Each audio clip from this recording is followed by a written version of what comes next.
हा? एकरा बारे में जाने चाहता रहा तू लोग की के हा? ये गुरुजी के दत्तक पुत्र हा। अरे हमरा के तो पहले ही आभास हो गई रहे कि फिर से वही हमला गुरुजी पे होखे वाला बा। यही से हम काले रुद्र के खबर भिजवा देले रहनी यहाँ आवे खातिर।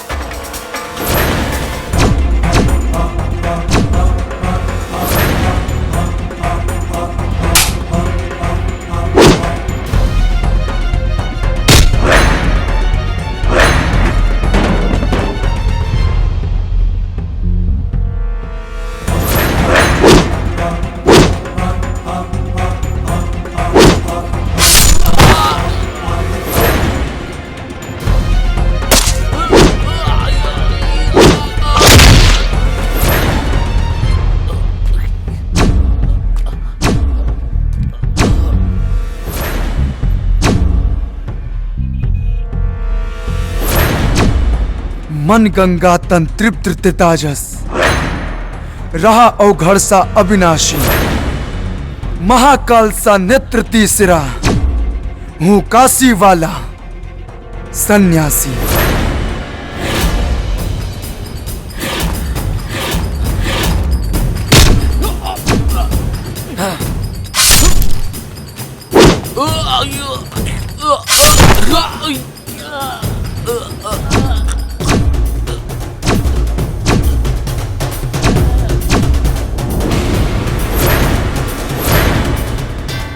और के बा जे साधु संतन के भेष में शैतान बन के हमरे बाबा के मारल चाहता।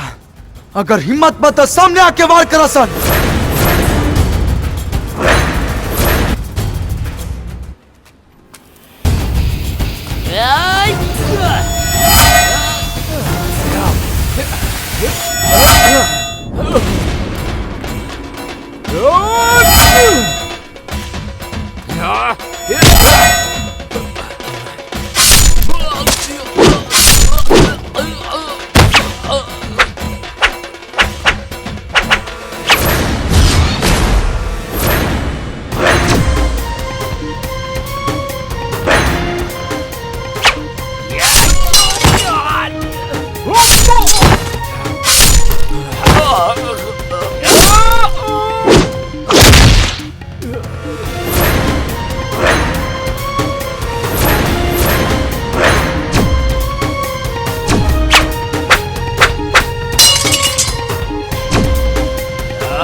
बार त्रिलोचना जी या हमनी के आपस में विचार करके आपसी मतभेद के समाप्त करे का प्रयास प्रणाम।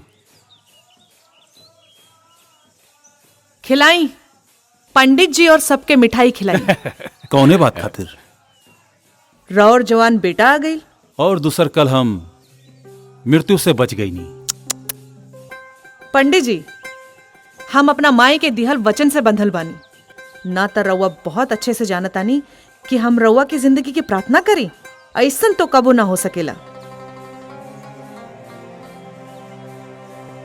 अरे त्रिलोचना जी, अरे अब तक गुस्सा थूक दी, पुरान बात के भूल जाई। ये समय मठ के आपस में संबंध कैसे अच्छा हुई ए पर विचार करे के आवश्यकता बा का गुरुजी?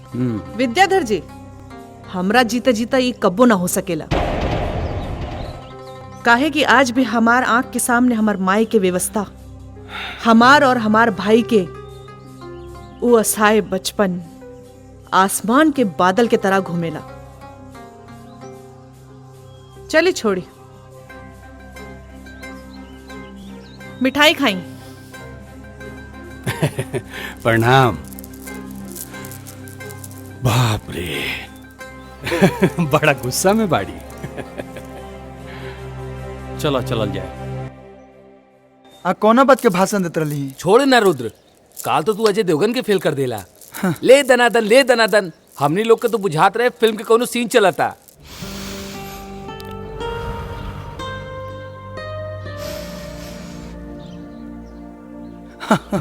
हाय देखो, असली फिल्म के सीन तो हेजा लुकता। ऐसा लागता कि रवीना टंडन अपना सहेलियन के साथ योगा करता रही। वाह, ये खेल तो हमनी के रोज देखे निसन छुप छुपा के। छुप छुपा के ई काहे? वो कहे कि गुरुजी देखिए ना तो सीधा काल कोठरी में।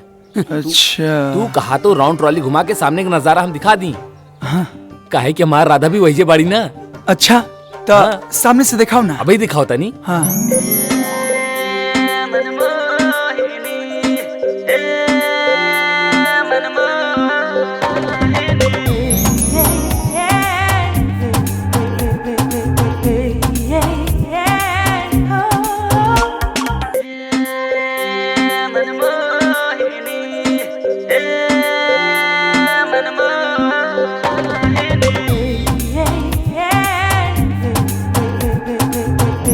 अरे बाप, अरे ई तो सही में रवीना टंडन बिया।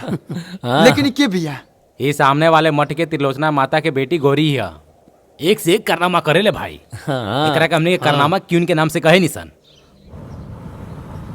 ऐसन क्या करे ले? अब तो आइए गल बड़ा ना, खुद ही देख लिया।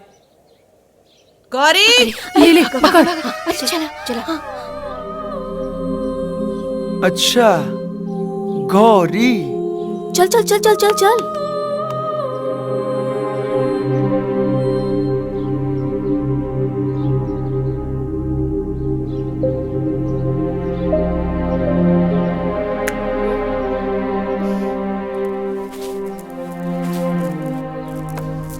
राधा, ई नया लड़का कौन है? तोहरा के नहीं के बता, इस सामने के मठ में नया मेहमान आयल बा। मेहमान? हाँ। अब देखा ई मेहमान के कैसे घायल करत है।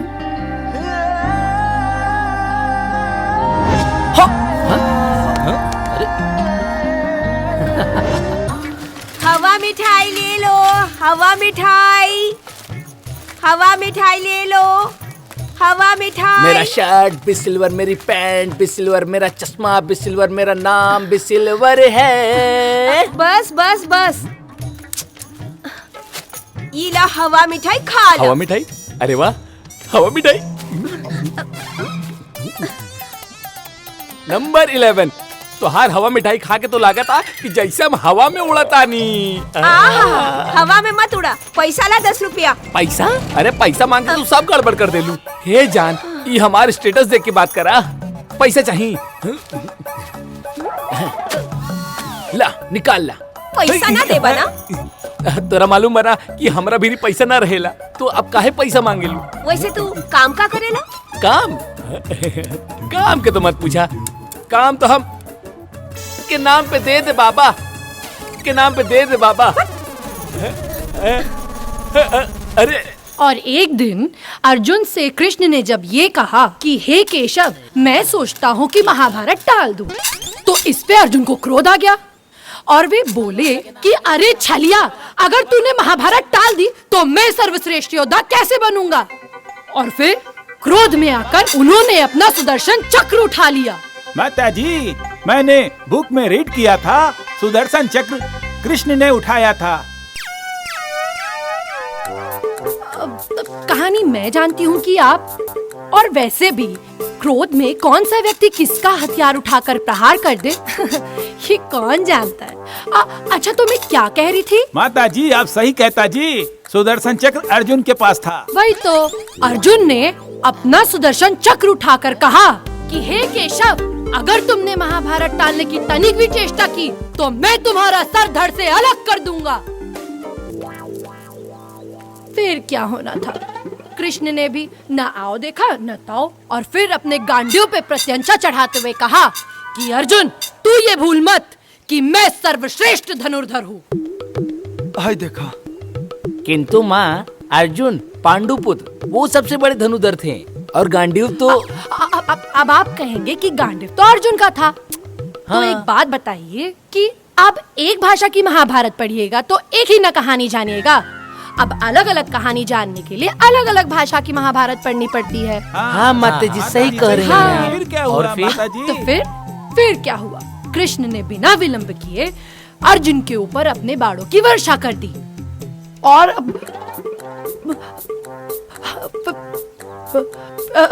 फिर ये बाणों की वर्षा पूरे 2 दिन तक चलती रही और अर्जुन अपने सर पे सुदर्शन चक्र लिए कृष्ण के इन बाणों की वर्षा से बचते रहे।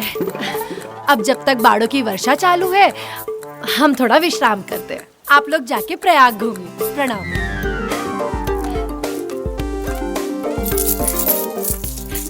हे मैडम, हे मैडम, ई का होता? तनिक अपना काथा में न सुधार कला, न तो एक दिन तारा सामने कोनो जानकार भक्त मिल गए ना तो सारा माता जी बनल भुलवा दी। बेफिक्र रहा, जे जानकार भक्त होई वो हमरा लगे काहे आई कहानी सुने। और अगर आ भी जाए तो ओकरा के समझावल हमार काम बा, तो हार ना। चला गौरी, देर हो रहल बा, माता इंतजार करत हुई।